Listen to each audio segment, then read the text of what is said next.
Halo football fans, selamat datang kembali di Football Flash. Kali ini kita akan membedah peluang timnas Indonesia setelah kalah dari Cina 1-2 dan imbang 2-2 dari Bahrain.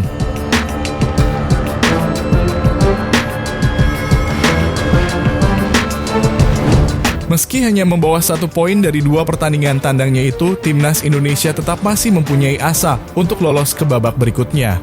Tapi sebelum kita lanjut ke pembahasan di video ini, buat kamu yang belum subscribe channel ini, jangan lupa untuk klik tombol subscribe terlebih dahulu dan nyalakan notifikasinya agar tidak ketinggalan informasi terupdate dan menarik seputar timnas Indonesia di channel ini.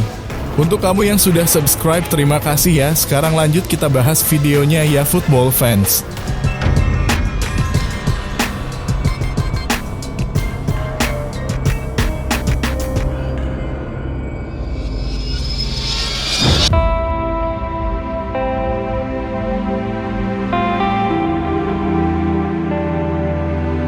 Timnas Indonesia harus pulang dengan kepala tertunduk setelah dikalahkan tim Naga Cina 1-2 di matchday keempat grup C. Kekalahan ini terasa cukup menyakitkan bagi skuad merah putih yang mengincar kemenangan di laga ini, tapi hasil justru sebaliknya. Indonesia menelan kekalahan dari skuad asuhan Branko Ivankovic yang merupakan tim dengan kualitas yang seharusnya bisa diatasi Indonesia. Hasil ini juga menjadikan kekalahan perdana bagi Jay Itzes dan kawan-kawan di babak ini. Di laga ini, Sintayong melakukan eksperimen di starting 11 yang tidak berjalan mulus di babak pertama. Eksperimen ini dianggap gagal di babak pertama karena gawang Martin pas harus kemasukan 2 gol di paruh pertama. Di awal babak kedua, mantan pelatih Korea Selatan itu baru melakukan perubahan dan timnas Indonesia bermain lebih baik dibanding babak pertama. Berdasarkan statistik pertandingan, timnas Indonesia unggul jauh dari Cina, tapi sayangnya dominasi timnas Indonesia bisa diredam para pemain Cina yang bermain lebih efektif di laga ini. Berikut ini adalah statistik pertandingan Cina melawan Indonesia.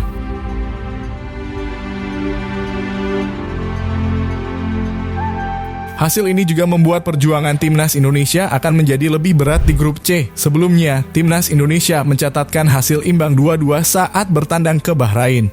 Di laga ini, kemenangan skuad Garuda yang sudah di depan mata harus dirampok di penghujung laga lewat laga yang penuh kontroversi. Di 2 pertandingan fase grup, timnas Indonesia juga meraih hasil seri 1-1 dengan Arab Saudi dan bermain tanpa gol dengan Australia di GBK.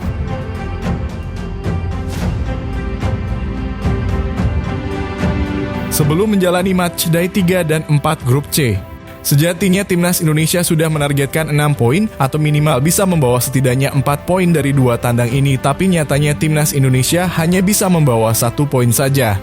Hasil di 2 laga melawan Bahrain dan Cina ini jelas menjadi pukulan telak bagi timnas Indonesia yang menargetkan lolos ke babak berikutnya. Itu artinya peluang Ragnar Oratmangun dan kolega semakin berat di 6 pertandingan sisa.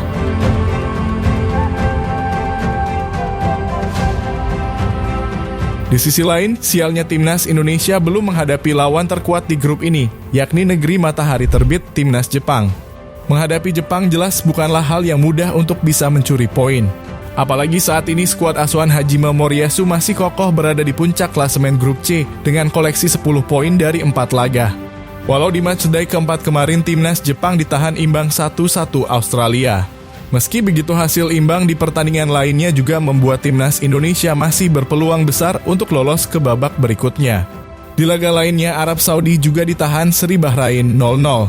Hasil ini menjadikan timnas Indonesia menjaga kans untuk bisa lolos ke Piala Dunia 2026 tetap besar. Dengan mengecualikan Jepang, posisi 5 tim lain di grup C masih ketat dan terbuka untuk lolos. 5 tim sisanya hanya terpisahkan jarak 2 poin di klasemen. Australia, Arab Saudi, dan Bahrain mengumpulkan 5 poin, sementara Indonesia dan Cina masing-masing punya 3 poin. Artinya kelima tim ini sama-sama masih punya kans bagus untuk lolos langsung ke Piala Dunia 2026. Dengan asumsi Jepang tak tersentuh lagi, posisi runner-up grup masih amat terjangkau untuk kelima tim ini. Selain itu, peluang lolos lewat jalur babak keempat kualifikasi juga masih tersedia.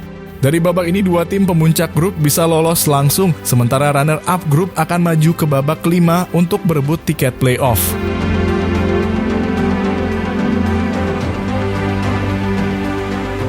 Jadi berapa poinkah yang dibutuhkan timnas Indonesia untuk lolos?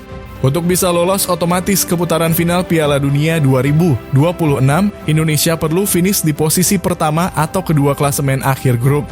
Tapi tampaknya target ini adalah misi mustahil bagi skuad asuhan Shin Tae-yong.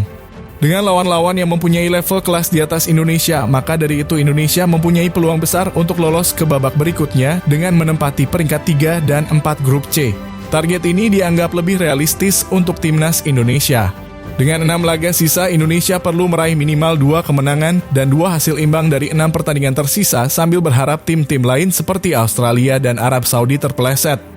Tantangan terbesar jelas datang dari Jepang yang sejauh ini tampil dominan dan tak terkalahkan hingga matchday keempat grup C.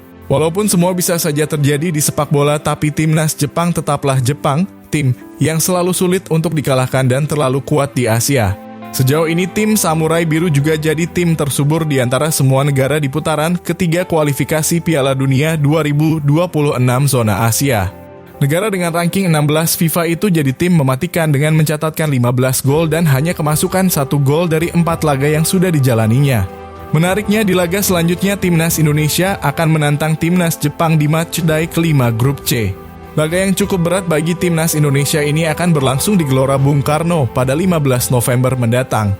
5 hari berselang, timnas Indonesia juga akan menjamu tim kuat lainnya, yakni Arab Saudi.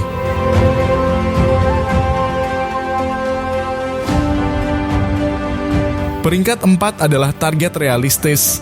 Target realistis yang bisa didapat timnas Indonesia tentu saja dengan finish di peringkat 4. Dengan melihat klasemen saat ini, Indonesia harus berjuang ekstra lebih keras untuk mengamankan posisi keempat agar bisa maju ke putaran keempat. Kenapa harus peringkat 4? Katakanlah peringkat 1 dan peringkat 2 sudah pasti diamankan Jepang dan Arab Saudi yang jadi tim langganan Piala Dunia.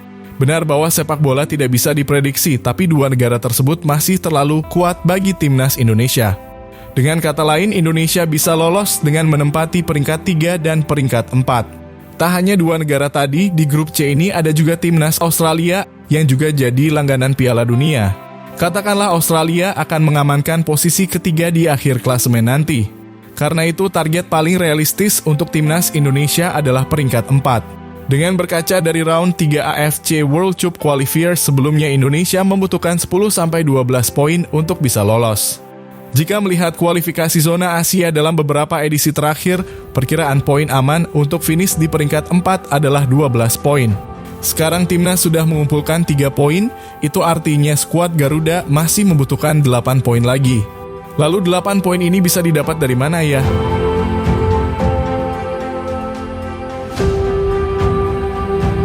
Delapan poin ini tentu saja harus Indonesia dapatkan saat bersua Bahrain dan Cina di Gelora Bung Karno. Dalam duel ini, timnas Indonesia wajib meraih maksimal 6 poin. Lalu 2 poin lagi didapat dari mana? 2 poin tadi tentu harus Indonesia dapatkan dengan berjuang keras menahan Arab Saudi saat bermain kandang pada November nanti di GBK. 1 poin lagi harus Indonesia dapatkan saat bertandang ke markas Australia. Ini adalah skema terbaik timnas Indonesia jika ingin lolos di grup C dengan mengecualikan kekuatan timnas Jepang. Yaps, betul saja 12 poin tadi adalah poin aman yang bisa diraih timnas Indonesia jika ingin lolos.